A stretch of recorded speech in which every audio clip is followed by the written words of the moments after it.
Hi everybody, welcome back to Escape to El Campo. Second time lucky. It's been a while. We thought we hadn't sort of sat down and chatted for a while, so we thought we'd do that today. Partly because we haven't done it for a while, and partly because our videos are a bit, what is it? What's the word when they're sporadic? Not sporadic. There's no link really between them, so we're going to use this as a segue between the two to bring them together. That's what we're doing. More than two. Bring the two together. Videos. Oh. There are more than two. But anyway, we digress. I think you should apologise for the safety. Yeah, sorry. We came out to do this video, and then I decided to put the dogs in the pool. So me and the dogs had a bit of a fight. They won. I think I'm wetter than they are. But You are. But they enjoyed going in the pool, just to cool them down a bit. Because it's really, I know we're in Spain. I know what you're going to say. You've got to live in Spain. Of course it's hot. We came to Galicia because it's not too hot. Yeah, and the neighbours are all saying we're not used to this either. It's Anything above 30 degrees, and they begin to complain a little bit as well, especially around here. So I think this is day 19 or something silly of over 30-degree temperatures here, and it's not cooling down at night either, is it? no, not really. So, but Monday, fingers crossed, we're back down to below 30, mid 20s, and cooler evenings and nights, so we can Sleep. have a bit of a snooze. That'd be nice, wouldn't it? It will be, yeah. The rustling in the background is the dogs rolling around on the stones after they've been in the pool. Sort of scratched themselves on the stone. Crazy dogs. Anyways, so yeah, been a bit of an odd week this week. We've had an experience that we've never experienced before, haven't we? Never wanted to experience No. and never wish to again. Not a good experience, in the fact that the wildfires that you see on the TV got a little bit close for comfort, and very close. I think it's probably within a kilometre of us. So I was working away up in the office. Was laying on the sofa doing something, knitting or something, and Pretty rude. she was stroking kittens. And one of the neighbours messaged the group chat, the neighbourly group chat, saying, "What's on fire?" or "Who's burning?" or something to that ilk. So we had to look out the window, and yeah, lo and behold, about a kilometre away, there was a woodland on fire. Hello, Reggie. There was a woodland on fire, quite badly. Yeah, I mean, out of our bedroom window, hi Reg, it looked like it was in the town, in the little village that's just a bit in front of us.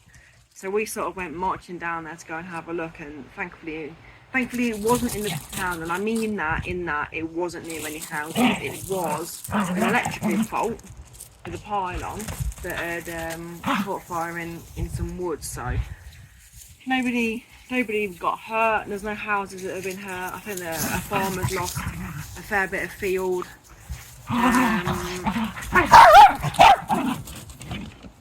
Dogs are now fighting. But yeah, it was a bit scary, wasn't it? Yeah, it was an experience. Yeah, so the obviously the bombarderos were there. The old that's what they're called, aren't they? Bomberos. It sounds better when I say it.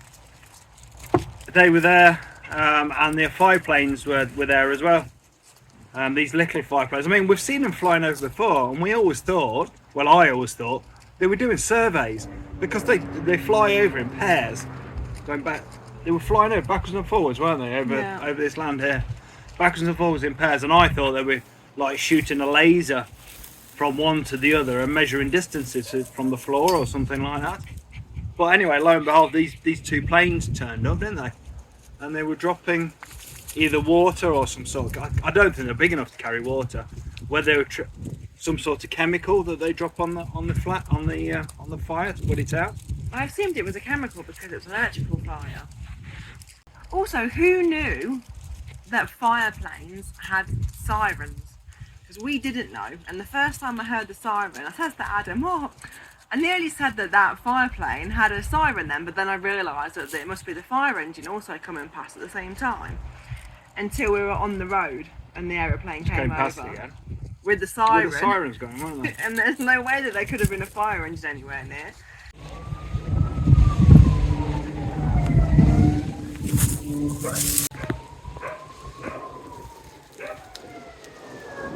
Oh yeah, it's dropping stuff, look. Look, it must be some sort of chemical they drop or something. Yeah, it must be. So yeah, that was We think it's probably for a warning, to warn people that they were going to drop the chemical or the water or whatever, so sort of get out of the way. I mean, not that you want to be in the area when they were dropping it, because there's a fire. Because there's a fire. Yeah. Yeah, and they proper like coming real steep and actually from where we were looking, it looked as if they actually flew through the plume of smoke going up, weren't they? They must have done, mustn't they, to get anywhere near it. Crazy, really. I mean, fair play to them. Definitely a skill involved in that. Yeah, proper daredevil pilots there, I think. Yeah.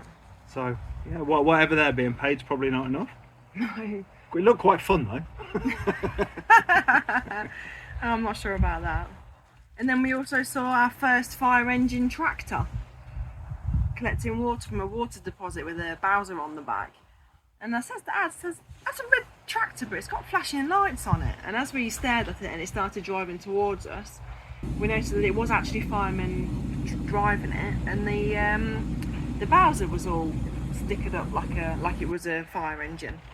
So what was happening? There was this tractor with a Bowser, big Bowser on the back, but all the local farmers as well.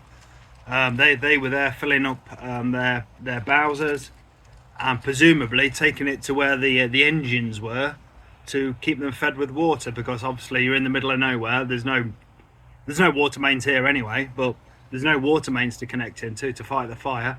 So the farmers were coming back to the water deposits, sucking the water out of the water deposits, taking it up to the engines, and they were just coming backwards and forwards, weren't they, all day? Yeah. All day. These, I think there was 5 or 6 of them, of these tractors.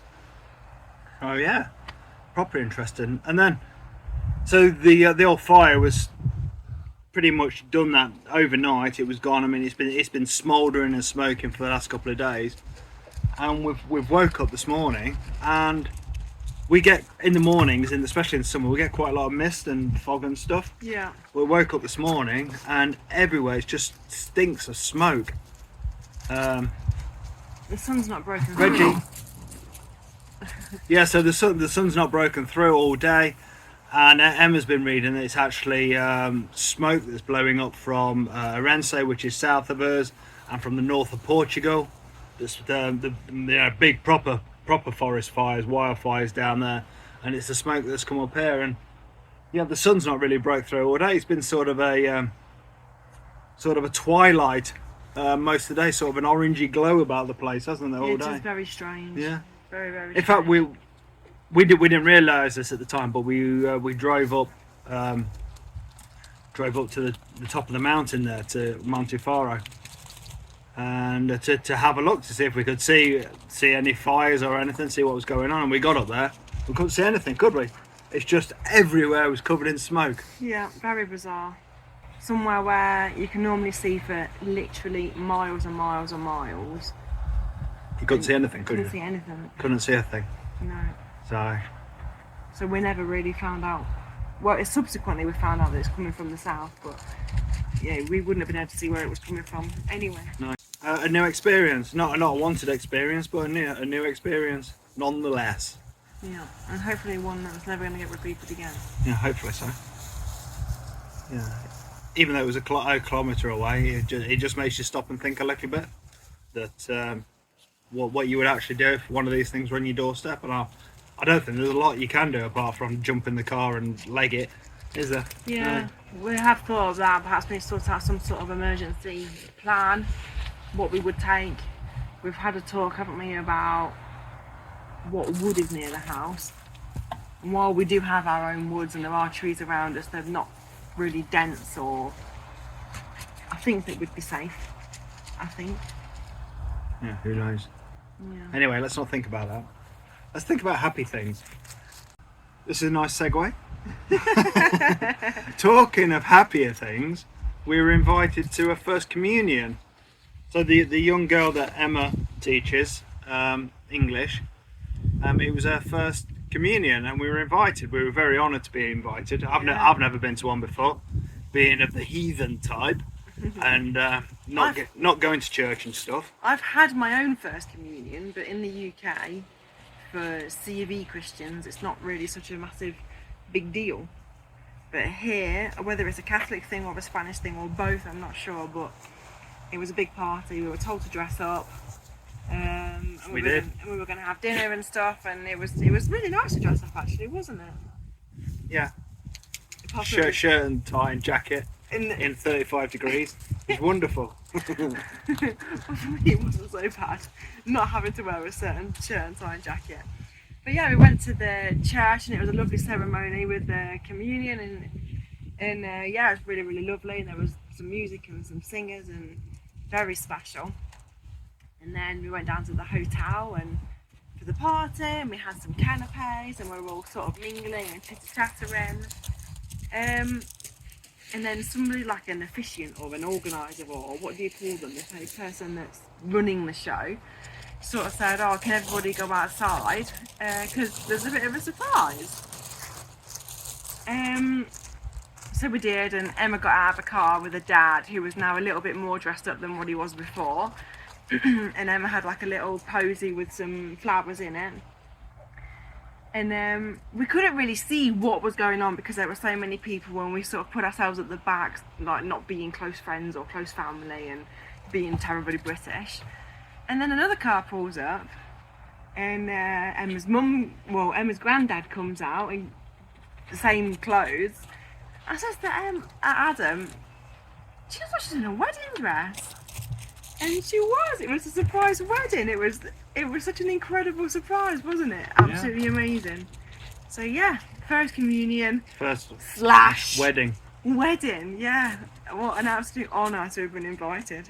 Yeah, it was really good. We had a really nice time, didn't we? We had a fantastic meal there. All the seafood in the world. Yeah. Lots there. And we tried one of the courses were percebes, that they're spelled. So these gooseneck barnacles that people risk their lives to go and get off the coast of Galicia, they sell for between 100 and 150 euros a kilogram. These barnacle things, we've never had them before, primarily because of the price of them. Yeah. So one of the courses was plates full of these these barnacles. They were lovely. They were lovely. Zane ate about £300 worth, I think, or 300 euros worth of barnacles. Yeah, but they were nice. They were lovely, and we had a fantastic time, didn't we? Yeah, it's made me realise how boring English weddings are, because it was just such a party, and it was just so romantic and lovely, and yeah, just like every second was a celebration. Every course was a celebration. Yeah. Yeah. Yeah, so it was that was really nice. That was last weekend, wasn't it? We had a really nice time there. Yeah. Absolutely fantastic. Yeah, honoured to be asked. To be fair. Yeah. There wasn't many people from around here. We didn't really know anybody, did we? Apart from a couple of neighbours. Yeah. And the bus driver. And the bus driver. He was a neighbour as well. Yeah, the bus driver who takes the kids to school. He sat with us. So yeah, good time was had by all. Yeah, brilliant day. And here's another great segue, bringing things together. It's fiesta time here in Galicia. Anyway, I don't know about the rest of Spain, but certainly in Galicia, August is fiesta time, and I think you could probably go to a fiesta every day somewhere if you wanted. They sort of start in June, don't they? Yeah. And by the time of August, it's like full on fiesta time. We can hear music playing somewhere most nights. Most nights, yeah. And the fireworks calling you to the fiesta most nights. You can hear it. So we went to the Pulpo festival at. Come on, Em, you say it because You'll only tell me off saying it wrong. Ocabrino. Yeah, Ocabrino. Which is where when we go for pulpo at all the ferriers at the markets, the fairs, that's where they all come from. All the pulpo people, the pulperos, and they all come from there, don't they? Yeah. So whether there must be some sort of central market or something there, I'm not really sure. But anyway, that's where they all come from. So they had this massive plate because they're all served on wooden plates. So they had this massive wooden plate there in the centre of the square. Your hands like this doesn't really. No, I mean it's loads big. And it's got the size of our swimming pool. That doesn't really help you either. Well, that's 5.5 metres across. So if that's the size of it, it's 5.5 metres across. Yeah. So it's anyways, it's big. So they had 50 pulperos there. So these are the people who cook the octopus and chop it up. Yeah. 50 of them, and they were going for a world record of how much was it? I can't remember now. 595 the kilograms. From last year was 590. So this year they did 600. So yeah, 600 kilograms of octopus onto this plate. And then you could queue up and try it. Obviously pay for it, but yeah, you could queue up and try it. You got a little commemorative plate and a glass of wine and a little plate of pulpo. So yeah, we had a nice time, didn't we? There. Very nice party atmosphere again. It was, yeah, loads of people, loads of partying, loads of good food. and then from there we left our friends there who live in that area. And our kids were at another fiesta in another village elsewhere, so we thought we'd surprise them / embarrass them in front of all their mates. So we rocked up about, what was it, 12:30, 1 o'clock in the morning Yeah. at this fiesta where they were at, to surprise them / embarrass them. And that was another, again, I mean, we said this last year, you go to these tiny little towns and they put on the most amazing entertainment and fair. These lorries turn up, and again, if you hello, if you've watched our videos from this time last year, you'll know that we've explained this before. These lorries turn up, and it's like Transformers, and he just like opens up and he turns into a massive stage, and then a bus turns up and there's loads of entertainers and dancers and singers and stuff.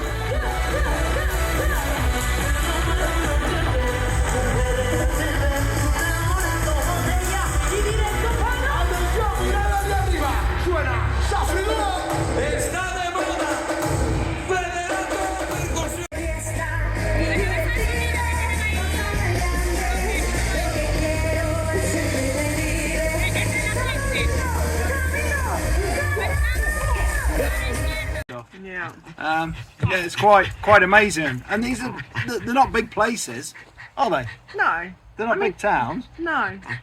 Taboada's not small. We wasn't in Taboada. Where was it in? Escarion. Oh, Escarion, yeah, of course it was. So yeah, I mean these aren't big places, but yeah, it was a good time. The kids had a great time. They were there with their friends. Yeah, and Chantada's big fiestas are coming up next weekend. So hopefully we'll get some footage of that and show you that. So I don't think we did last year. I think we recorded some stuff and never actually showed you. I fell out with YouTube this time last year. So we went on our 6-month break. Yeah. Well-deserved break. Well-deserved break. Yeah. What else have we done, Emma? Come on, we need another segue. So talking of travelling to fiestas, we went out on the motorbike. Hey!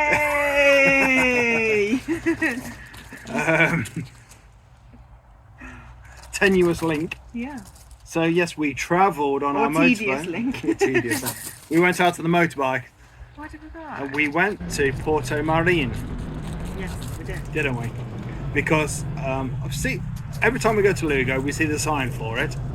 Or when we go to Monte Rosso, we see the sign for it. And to me, it sounds a little bit fancy. Yeah. A little bit exotic. So we decided to go there. So basically, it's a very small town, based around a square, a church. church in the middle with a square around it, and the town hall. And one side there's a load of restaurants and bars. And fortunately for this town, it's on the Camino de Frances, which means hundreds of people walk through there every day, looking for somewhere to sleep. It's just at that distance where you want to stop for the day. So they want food and they want lodgings, and so this town, to me, looks as if it's completely geared up for supporting people on the Camino, didn't it? I was a bit distracted then because Albert was chasing a grasshopper and it was quite funny. Okay. Sorry for not listening. So grasshopper aside, yeah, I think it's basically it's just geared up for supplying or looking after people on the Camino. Yeah. The peregrinos, the pilgrims on their travel from southern France across to Santiago. And if we ever get bored of living here, we found a new house, didn't we? Did we? Them little hobbit houses. Oh yeah, the hobbit house. Well, that's for you. Yeah, so that was a nice journey out again. I don't know how you get around the old situation with absolutely sweating your socks off when you're wearing leathers on a motorbike. You just got to keep moving, I think. But it was a nice day. It was a nice warm day, wasn't it? We had a lovely ride out. Yeah, it was nice. At least we weren't walking with rucksacks on, I guess. Or because we're coming out of Porto Marin, it's based on a river, and it's just basically uphill for it must be 10k. It must be 6-mile walk uphill for the pilgrims. There was lots of people pushing bikes up hills, and the walkers were walking up the hills there, weren't they? So on their way to Monte Rosso, which would be the next stop, I would have thought. If anybody knows what on earth I can do with about 20 kilograms of cucumbers a week, that'd be great. And don't say give them to the neighbours, because the neighbours don't like them or want them. They just say feed them to the pigs, which the pigs love them. The pigs are fine, by the way, if anybody was wondering how the pigs are. Pig news! Pig news! Do you know what that was then? What? Double pig news! You're so cringe. The pigs are okay, if anybody was wondering. We got into a bit of a rhythm where they're having a daily shower in the morning now. We've got a little mud bath situation going on. But they love cucumbers, don't they? And apples and acorns we've found as well. So yeah, all good. Oh, I did a little section about wandering around up there with the chickens and the pigs and stuff like that. Did you? Yeah. Put that in now then. Shall I pop that in now? Put that in now. I'm going to pop that in now because that's like a very tedious link, isn't it? I collected some windfall apples last night. About half of this bucket. Third of the bucket. We gave them to the old pigs last night. Didn't want to overload them with a load of sour stuff and set the stomachs off. I don't know whether it would do or not, but anyway.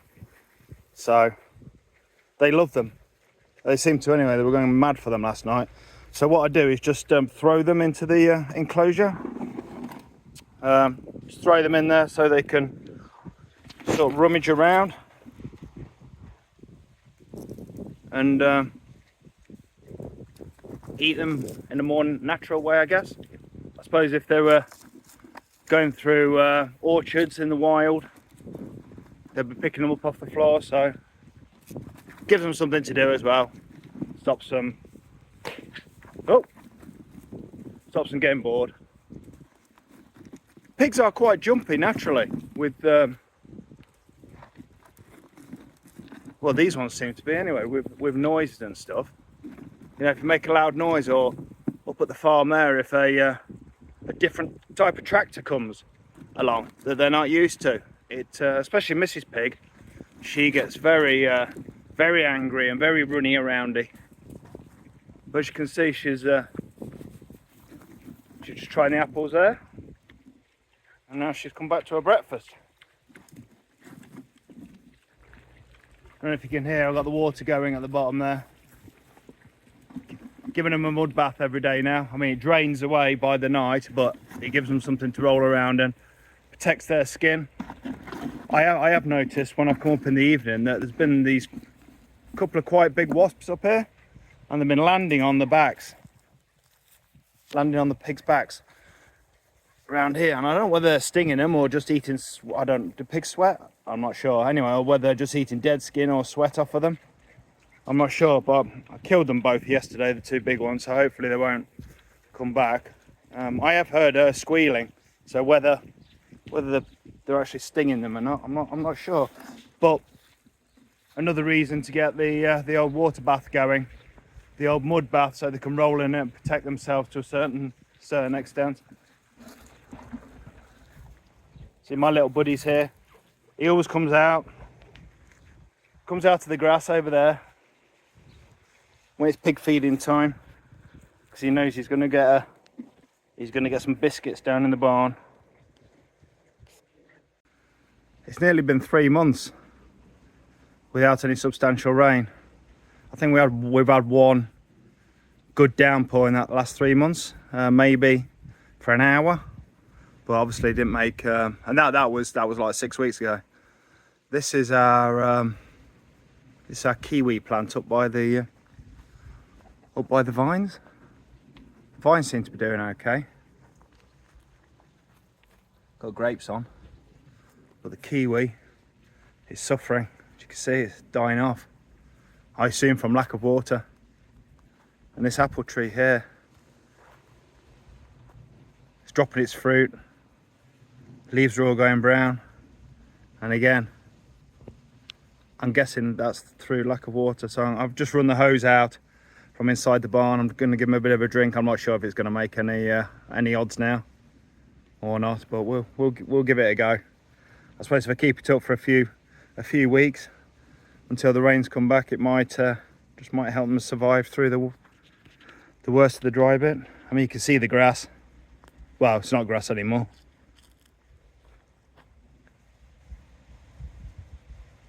Just brown. I suppose the positive is my broken lawnmower doesn't have to cut it.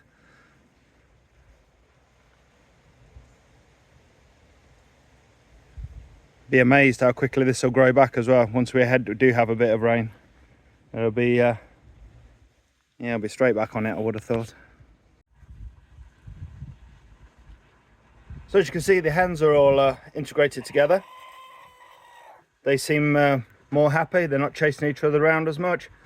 And there's still the pecking order of an evening when they go inside into the roost. The 4 old girls there on the top. The cock tends to be in the middle somewhere, and all the lower ranked, newer hens are on the lower ones. So yeah, it's interesting how they have this pecking order, I guess. That's probably where the term comes from, isn't it? Anyway, so they're all laying now. I don't know if you can see these here. So these are 2 eggs I've collected this morning. Just see the difference in size.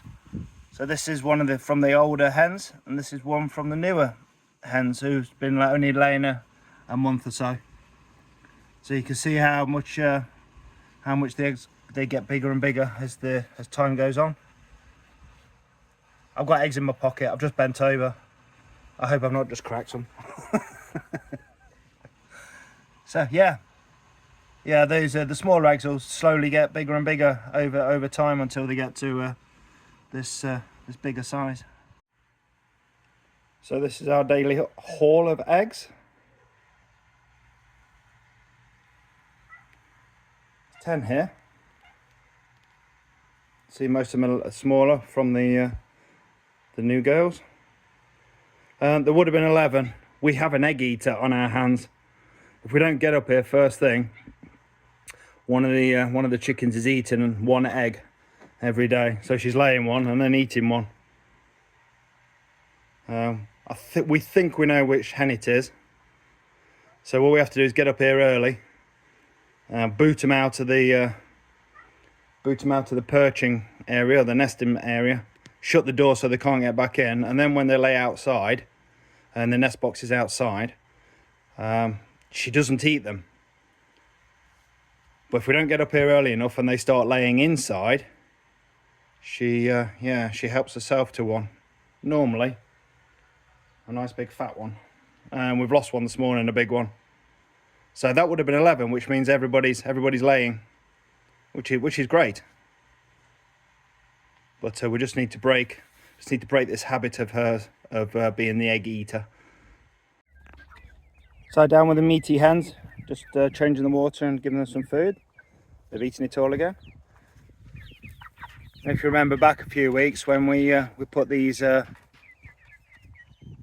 larger meat chickens in with our own hatched ones, they were all similar size, despite our little ones being 6 weeks and these were 3 weeks. Yeah, don't know if you can see the size difference of them now.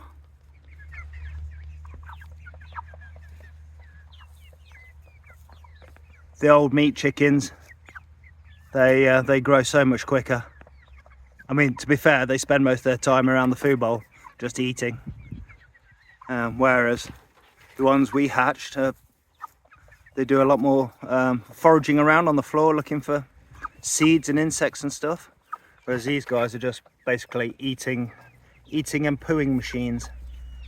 But I mean, look at the size difference of them now, it's crazy. And you can see how developed the breast is for the breast meat. It's what they're bred for. So I reckon another couple of weeks. These we've only got 5 left. We lost one to the heat last week.